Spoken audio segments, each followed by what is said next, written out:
കണ്ണൂർ പിണറായിയിൽ കഴിഞ്ഞ ദിവസമുണ്ടായ bomb സ്ഫോടനത്തെ നിസ്സാരവൽക്കരിച്ച് police. പടക്കം പൊട്ടിയാണ് അപകടം ഉണ്ടായതെന്ന് പോലീസിന്റെ എഫ്ഐആർ. ബോംബ് പൊട്ടി കൈപ്പത്തി ചിതറിയ CPM പ്രവർത്തകൻ വിപിൻ രാജിനെതിരെ ചുമത്തിയത് സ്ഫോടക വസ്തു അശ്രദ്ധമായി കൈകാര്യം ചെയ്തതിനുള്ള വകുപ്പ് മാത്രം. സംഭവത്തിൽ പിണറായി പോലീസാണ് കേസെടുത്തത്. വീണ്ടും മിഥുൻ പിള്ളയിലേക്ക് പോകുന്നു. മിഥുൻ, വിചിത്രമായിട്ടുള്ള ഒരു എഫ്ഐആർ ആണ്.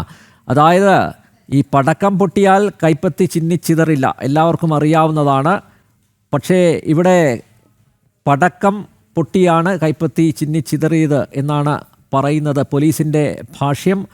നേരത്തെ തന്നെ ഇക്കാര്യം പരാമർശിച്ചതാണ്. അതായത് ആഭ്യന്തര വകുപ്പ് കൈകാര്യം ചെയ്യുന്ന പിണറായിയുടെ സ്വന്തം നാട്ടിലാണ് ഇങ്ങനെയൊരു സംഭവം നടന്നിരിക്കുന്നത്. അതുകൊണ്ട് ഇവിടെ ബോംബ് പൊട്ടി ഒരു CPM പ്രവർത്തകൻ്റെ കൈപ്പത്തി ചിന്നിച്ചിതറി എന്ന് പറഞ്ഞു കഴിഞ്ഞാൽ അതിൻ്റെ ജാള്യത പിണറായിക്കുണ്ടാകും. അത് മറയ്ക്കാനല്ലേ ഇപ്പോൾ നിസാരമായ വകുപ്പുകൾ ചുമത്തി കേസെടുക്കാൻ പിണറായി പോലീസിന് പിണറായി വിജയൻ നിർദ്ദേശം നൽകിയിരിക്കുന്നത്. മിഥുൻ,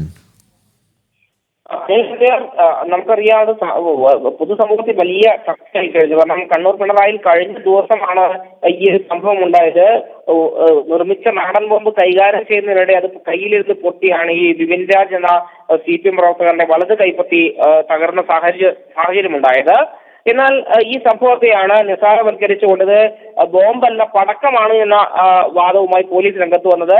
പോലീസ് അത്തരത്തിലൊരു FIR ആണ് രജിസ്റ്റർ ചെയ്തിട്ടുള്ളത്. ആ സ്ഫോടക വസ്തു അശ്രദ്ധമായി കൈകാര്യം ചെയ്തതിനുള്ള വകുപ്പുകൾ മാത്രം ചുമത്തിയാണ് ഇപ്പോൾ ഈ ബോംബ് പൊട്ടി പരിക്കേറ്റ വിപിൻ രാജിനെതിരെ ചുമത്തിയിട്ടുള്ളത്. മാത്രമല്ല, ഇയാൾ വെറും CPM പ്രവർത്തകൻ എന്നുള്ളത് മാത്രമല്ല, അവിടുത്തെ സജീവ CPM പ്രവർത്തകനാണ്.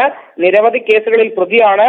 ഏതാണ്ട് ഒരു വർഷം മുമ്പ് ഈ വെണ്ടുട്ടായി കനാൽക്കരയിലെ കോൺഗ്രസിന്റെ ഓഫീസ് തീയിട്ട് നശിപ്പിക്കാൻ ശ്രമിച്ച കേസിലെ പ്രധാന പ്രതികളിൽ ഒരാൾ കൂടിയാണ് വിപിൻ രാജ്. അപ്പോൾ ഇത്തരം ക്രിമിനൽ പശ്ചാത്തലമുള്ള ഒരാൾ കൂടിയായിട്ട് കൂടി എന്തുകൊണ്ട് പോലീസ് ഒരു ആഴത്തിലുള്ള അന്വേഷണം നടത്തിയില്ല എന്നൊരു ചോദ്യം കൂടി ഉയരുന്നുണ്ട്. ഏതായാലും ഈ പോലീസിന്റെ ഈ ഒരു FIR-നെതിരെ വലിയ പ്രതിഷേധവും ഉയരുന്നുണ്ട്. അനിൽ നമ്പ്യാർ.